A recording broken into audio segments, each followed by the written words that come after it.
Bonjour à tous et bienvenue pour cette nouvelle vidéo sur les bons étudiants. Aujourd'hui, nous allons voir la fonction de demande pour les compléments parfaits. On a vu dans les vidéos précédentes ce que c'était exactement qu'un complément parfait. Donc, on ne va pas revenir dessus. Là, le but, c'est de savoir comment on construit la fonction de demande lorsque on a des compléments parfaits. Donc, les préférences d'un consommateur correspondent aux critères qui nous indiquent que c'est un complément parfait.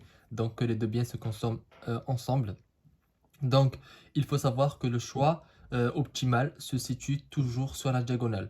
Donc, avant de poursuivre, on va voir euh, pourquoi on dit la diagonale. Parce qu'on a vu que la courbe d'indifférence des compléments parfaits, c'était des coudes ou des L, c'est comme vous voulez.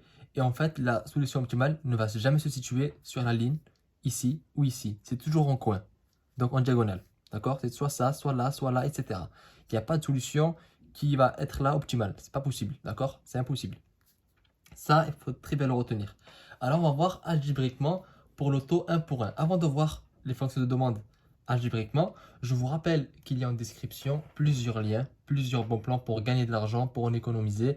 Allez voir ça, ça va sûrement vous intéresser. Donc, tous les liens sont en description.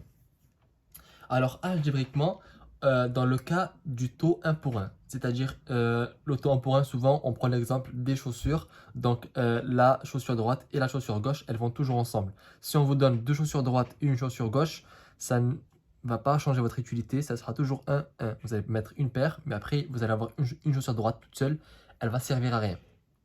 Donc là, on est dans le taux 1 pour 1. Et pour le taux 1 pour 1, c'est très simple. C'est le taux, on va dire, c'est plus facile à comprendre. Déjà, il faut savoir que pour le panier optimal, il faut respecter la contrainte budgétaire. Donc, il faut que P de X fois X plus P de Y fois Y soit égal à M. Donc là, on optimise l'utilité.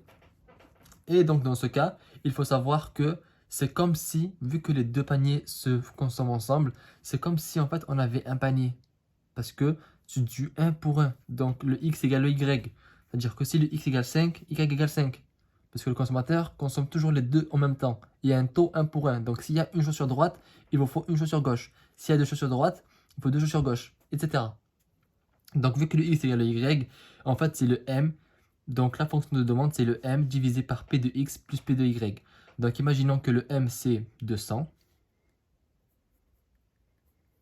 Y, p de y égale 2. P de x égale 2 aussi, parce que c'est des chaussures, du coup chaque paire, chaque côté vaut 2 euros. Des chaussures pas très chères d'ailleurs. Et donc ça fait 200 divisé par 2 plus 2 par 4, ça fait 50. Donc le panier optimal, c'est x et y égale 50. Donc le panier optimal, ça va être 50 et 50.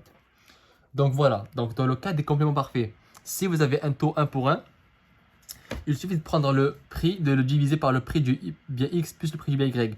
Bon, là, c'est 2 et 2, mais le prix aurait pu être différent pour les deux biens. Ça aurait pu être 3 ici et 7 ici. Ça ne change rien. Ça aurait fait 200 divisé par 10, ça aurait fait 20. Donc, le panier aurait été 20 et 20. D'accord? Ça, c'est pas le problème.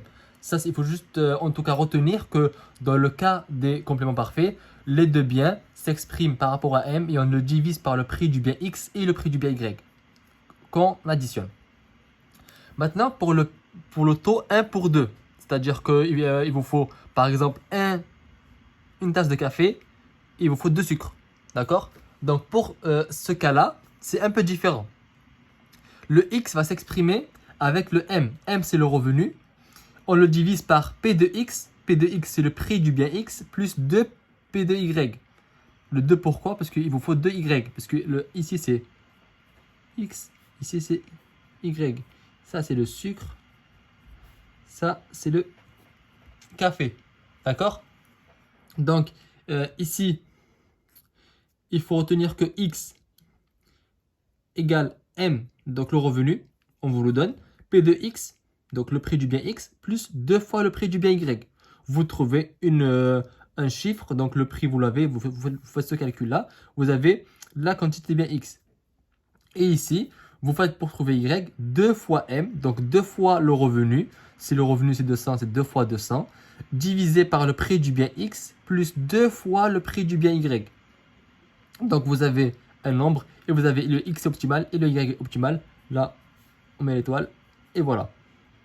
Donc graphiquement, qu'est-ce que ça donne? Donc ici, on a les courbes d'indifférence, donc en forme de L. Et ici, on a la droite de budget. On avait vu que ça, c'était sous cette forme-là. Ici, on a le prix, enfin, on a le bien Y, bien X. Et ici, on a, dans notre cas par exemple, ici, on a vu que le panier optimal, c'était la rencontre entre la droite de budget et la courbe d'indifférence qui procure le plus d'utilité. Dans notre cas, plus on va vers là, plus la courbe d'indifférence procure plus d'utilité. Donc, ici, le panier optimal, ici, on a le Y étoile, ici, on a le X étoile. Ça, c'est important à retenir. Donc, on va faire un rapide bilan pour que vous puissiez mieux comprendre. Donc, pour le cas des fonctions de demande pour les compléments parfaits, on a deux possibilités. Soit le taux est de 1 pour 1, et dans ce cas, c'est très simple. Les deux biens vont être égaux à m divisé par p de x plus p de y. Vous trouvez un nombre, et ce nombre-là correspond au nombre de biens x et de biens y. Donc, le résultat que vous trouvez, ici 50, ça veut dire qu'il y a 50 biens x et 50 biens y dans le panier, comme on l'a fait ici. Et l'autre possibilité, c'est si c'est un taux de 1 pour 2. Si c'est 1 pour 2, ici le x étoile s'exprime avec m égale, donc m c'est le revenu, divisé par p de x, prix du bien x, plus 2 fois le prix du bien y. Et le y étoile, lui, c'est 2 fois le revenu, divisé par p de x, plus 2 fois le prix du bien y. Donc c'est important à retenir. Il faut retenir ces deux formules-là. Celle-là, elle est très facile à retenir. Celle-là aussi, il faut juste que vous la manipuliez quelques fois. En tout cas, j'espère que cette vidéo vous a été utile. Dans la prochaine vidéo, on va voir la fonction de demande pour les biens indésirables et pour les bien-être. Donc dans la même vidéo, parce que ça sera très simple. Et je vous donne rendez-vous dans la prochaine vidéo sur les bons étudiants.